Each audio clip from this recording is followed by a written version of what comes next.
Good morning, afternoon, or evening to everyone. Before I present to all of you our presentation, what are your initial thoughts about communism? Kindly share your thoughts with us by checking the link below. Actually, communism is a complex and multifaceted ideology that has been interpreted and implemented in various ways throughout history. But as envisioned by Karl Marx, communism is a socio-economic and political system characterized by common ownership of the means of production, a classless society, and the absence of money and government. In Marx's view, communism represents the ultimate stage of human social development, following capitalism and socialism.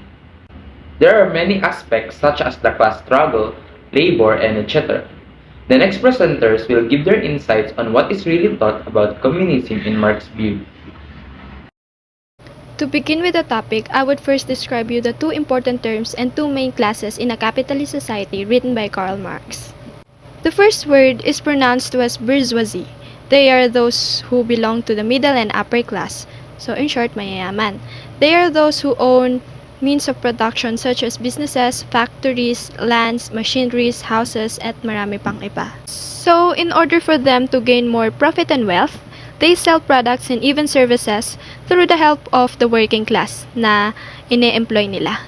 So obviously, sila yung mas nagbe-benefit sa lahat ng hard work and effort ng mga working class.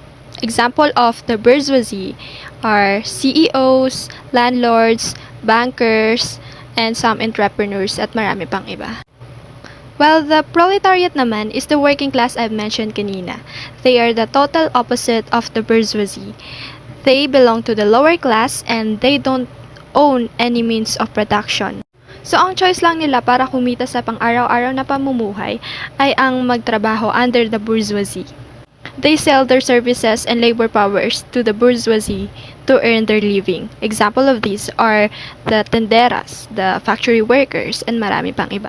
So ang laki ng pinagkaiba ng dalawa. While bourgeoisie's goal is to expand more their wealth, the proletariat's goal naman is to improve their standard of living and working circumstances. Kasi ang nangyayari dito, they receive low salary despite the hard work they gave. And I consider myself as a proletarian because I live same as them. How about you?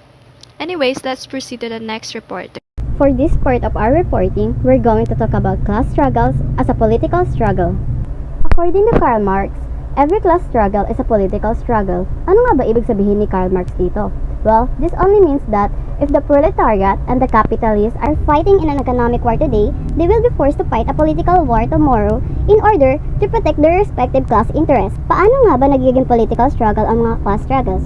Well, this is because the bourgeoisie use their power and wealth to influence government policies in a way na sila lang magbe-benefit, and kahit makaapekto to at magpapahirap pa sa mga proletariat or mga working class. Ano-ano ba mga halimbawa ng mga sitwasyon na ganito? Una, tax cuts or pagbabawas ng buwis na ang mga mayayaman lang naman ang nakikinabang.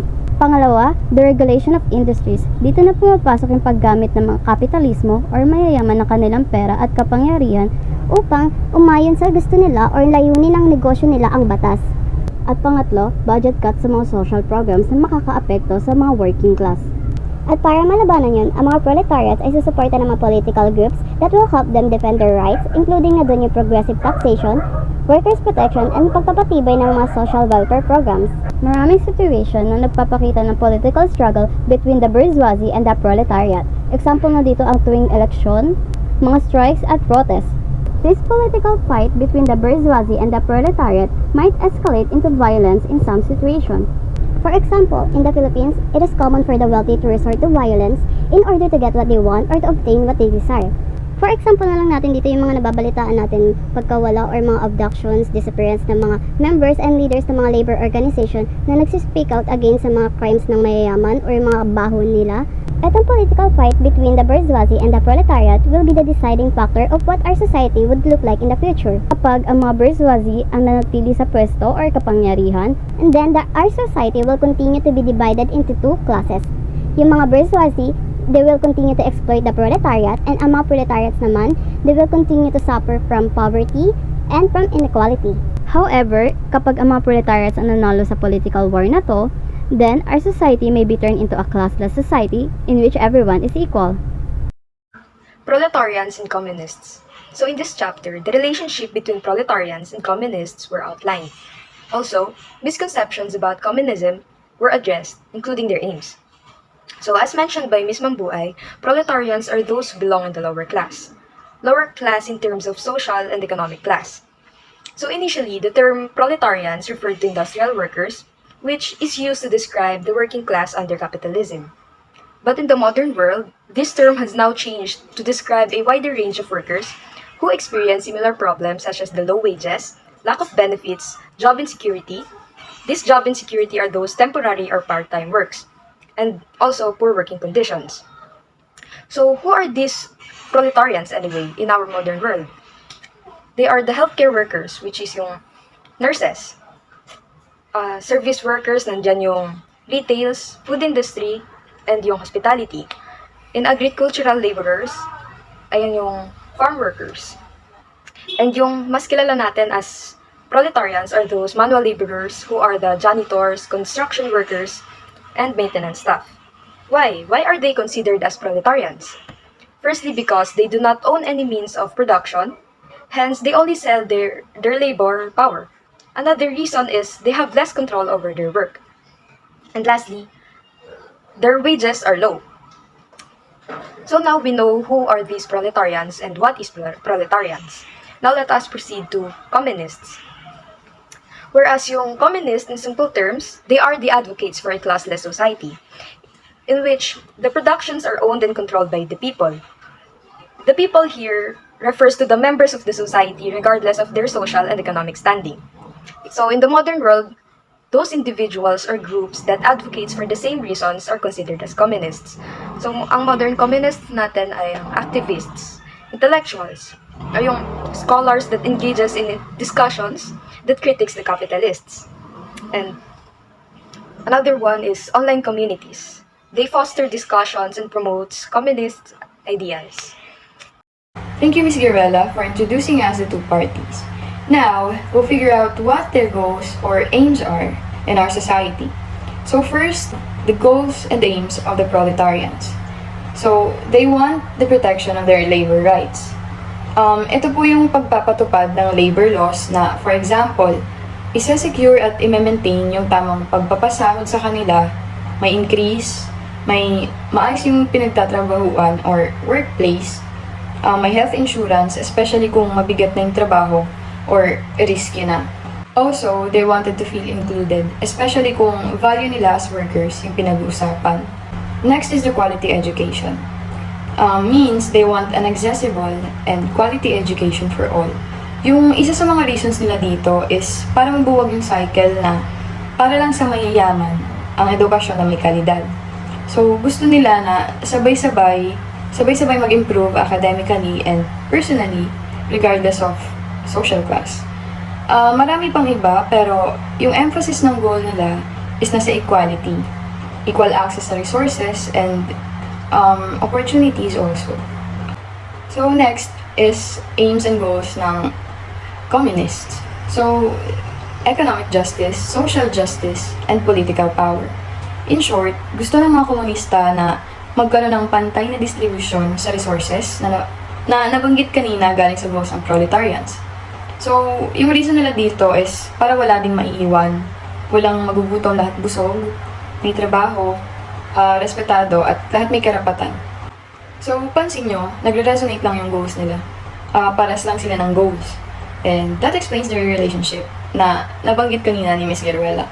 So, pwede ring masabing one who is deprived and one who can provide yung situation nilang dalawa. So, I'll end with the communists' 10-point program to achieve their goals. Now, let's talk about communists as the vanguards. So first, let's define what is communist and vanguard is. Communist, ito ay yung mga tao na sumusuporta sa prinsipyo ng komunismo. Alam naman natin kung ano ang komunismo. Ito ay isang uri ng gobyerno or isa rin itong economic system kung saan ang goal nito is ma-eliminate ang socio-economic class struggles by creating a classless society. Para lahat ay magbenepisyo, di ba? So, next naman, let's define what is vanguard.